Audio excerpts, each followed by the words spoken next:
मैं सुषमा चौबे, आपकी political science की एजुकेटर।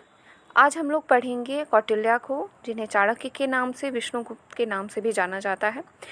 उनको हम पढ़ेंगे, उनकी किताब जो है, उनकी जो फेमस बुक है, उनकी कृति जो है अर्थशास्त्र जो है, उसके थ्रू उनकी जो पॉलिटिकल थॉट है उसको समझने की हम लोग कोशिश करेंगे। इंडियन पॉलिटिकल थॉट में इनका एक मेजर रोल है, उस रोल को हम लोग देखने की कोशिश करेंगे इस पूरे पीपीटी में। एंड CUET PG में एक बहुत इंपॉर्टेंट टॉपिक है, तो आप लोग इसको ध्यान से पढ़िएगा। कौटिल्य जो है, Kautilya he was born in 375 BC इन पाटलिपुत्र में इनका जन्म हुआ था। ये एक एशियन टीचर थे, ancient Indian teacher, philosopher, economist and jurist थे। एंड उस टाइम पे ये क्या थे, तक्षशिला जो एक उस समय की सबसे फेमस, एक तरीके से कहा जाए प्रसिद्ध, एक जो यूनिवर्सिटी थी उस समय की, एक शिक्षण संस्था था, वहाँ पे ये पढ़ाते थे। ठीक है। He is also known as Chanakya and Vishnugupta. Vishnugupta इनके बचपन का नाम था, जो कि जो मेन जो इनका नाम था वो विष्णुगुप्त ही था। उसके बाद इनकी जो चतुराई है, इनके जो डिसीजंस मेकिंग है, उसके थ्रू इनका जो नाम है चाणक्य रखा गया। ठीक है। Sometimes he is also regarded as a father of classical realism.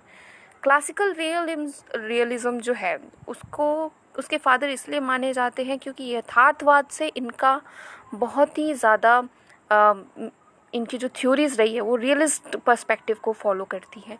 And ये हमेशा प्रैक्टिकलिटी की बात करते हैं एंड नॉर्म्स एंड वैल्यूज़ को एक तरीके से कहते हैं कि they must be used for state purpose. State के पर्पस के लिए आप उन सबको यूज़ कर सकते हैं, बट कहीं पर भी रियलिटी के थ्रू आपको कोई भी काम करना चाहिए।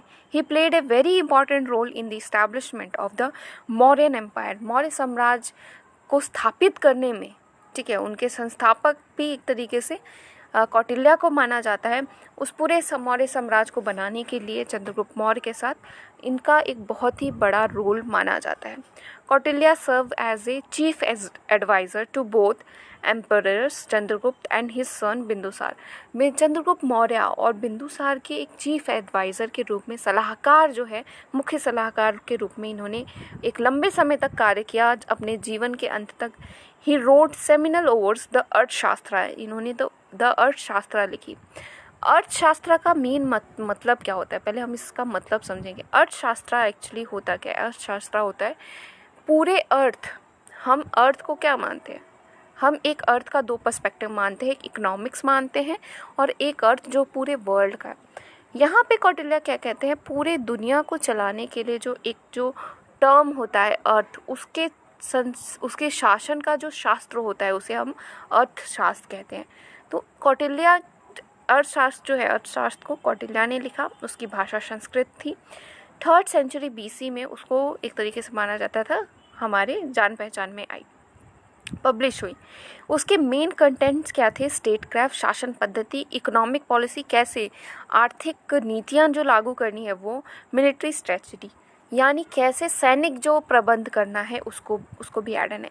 इसी के साथ साथ इस बुक में सिर्फ यही 3 चीज़ें नहीं, ये 3 तो मेन इंपॉर्टेंट फैक्ट्स हैं इस बुक्स के, पर उसके साथ साथ it also includes books on the nature of government, law, civil and criminal code system, ethics, market and trade, theories of war and nature of peace. किस तरीके से आपके युद्ध के सिद्धांत होने चाहिए और कैसे उन युद्ध के सिद्धांतों में आप शांति की वार्ता कहाँ तक कर सकते हैं, उसकी भी बात यहाँ पे वो इस किताब में करने की पूरी कोशिश करते हैं। Then discovery of original text. आखिर ये टेक्स्ट जो है, जो अर्थशास्त्र बुक है, वो कब निकल के आया हमारे समक्ष? तो ये हुआ R. रामा शास्त्री जो है, उन्होंने इसको डिस्कवर किया 1905 में, और उन्होंने इसका फर्स्ट इंग्लिश ट्रांसलेशन यानी अंग्रेज़ी अनुवाद किया 1915 में। अर्थशास्त्र हैज़ 15 बुक्स एंड 150 चैप्टर्स, यानी 15 बुक्स हैं इसके अंदर वॉल्यूम्स में। ठीक है, जैसे आजकल वॉल्यूम्स मिलती है ना कुछ बुक्स की, ठीक उसी प्रकार से अर्थशास्त्र की वॉल्यूम्स है जिसमें कि 150 चैप्टर्स है।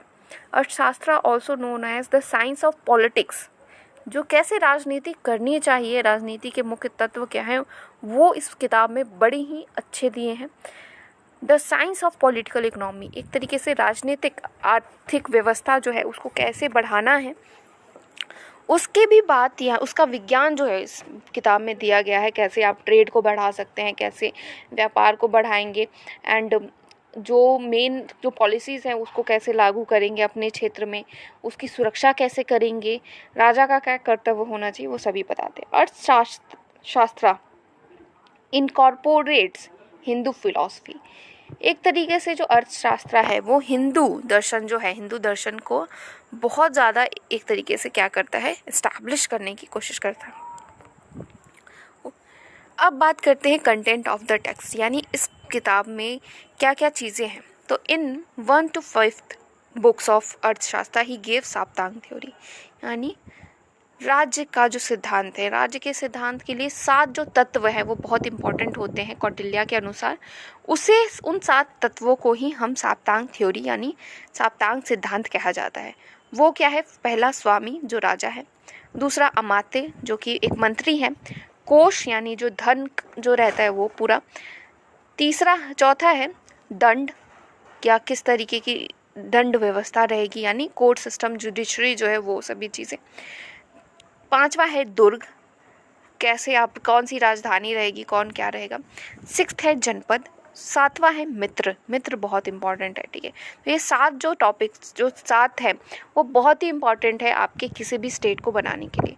इन 6 बुक्स ऑफ अर्थशास्त्र he gave the concept of Mandal theory, ठीक है। मंडल सिद्धांत ये देते हैं, इन विच ही मेंशन्ड 12 टाइप्स ऑफ स्टेट, यानी मंडल सिद्धांत एक तरीके से कहा जाए तो अंतर्राष्ट्रीय राजनीति में मंडल सिद्धांत का बहुत ही बड़ा एक रोल रहता है। कैसे आप अपने स्टेट को एक्सपेंड कर सकते हैं, अगर किसी भी किस तरीके से स्टेट एक्सपेंड होता है, कैसे आप एलाइज अपने और जो आपके एनिमीज़ है उनके साथ कैसे आपको बिहेव करना चाहिए, क्या सोच आपकी होनी चाहिए, कहाँ पे आपको क्या करना चाहिए, और कैसे अपने मित्रों का इस्तेमाल करना चाहिए या फिर कैसे मित्रता बढ़ानी चाहिए, वो सभी चीज़ें इसमें दी गई है, ठीक है।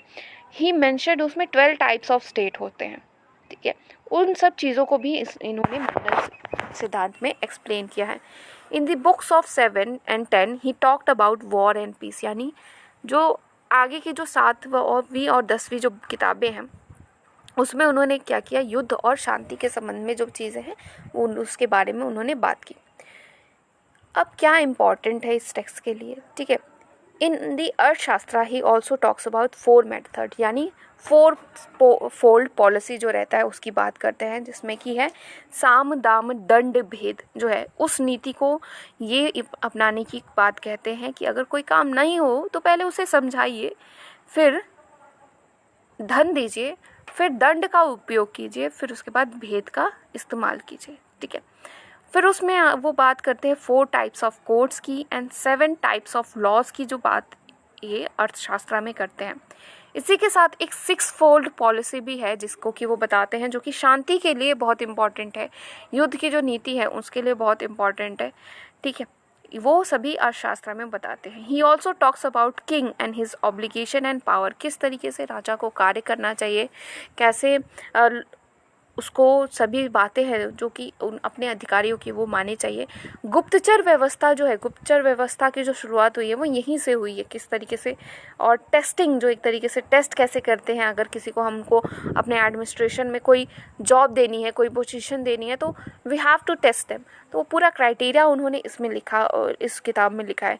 गुप्तचर व्यवस्था जो है पहली बार दिखा कि इंडियन फिलॉसफी में, पूरी तरीके से इंडियन पॉलिटिकल थॉट में गुप्तचर व्यवस्था की जो बात है वो अर्थशास्त्र में बहुत पहले की गई है, जो कि अभी हम लोग देखते हैं, ठीक है। पावर की बात की है, पावर कैसे गेन करना है, कैसे हम पावर को मेंटेन करके चलते हैं उसकी बात करते हैं। In his key words politics as vocation, Max Weber argued truly radicals Machiavellianism in the popular sense of the word is classically expressed in Indian literature in the Arthashastra of Kautilya compared to it.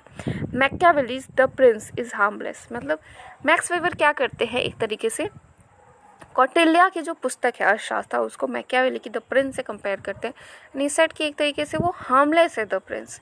पर यहाँ पे क्या है, Indian literature में अर्थशास्त्र का जो role है कौटिल्या की अर्थशास्त्र का, वो काफ़ी इम्पॉर्टेंट है। तो इसलिए ये था आपका कौटिल्या के बारे में।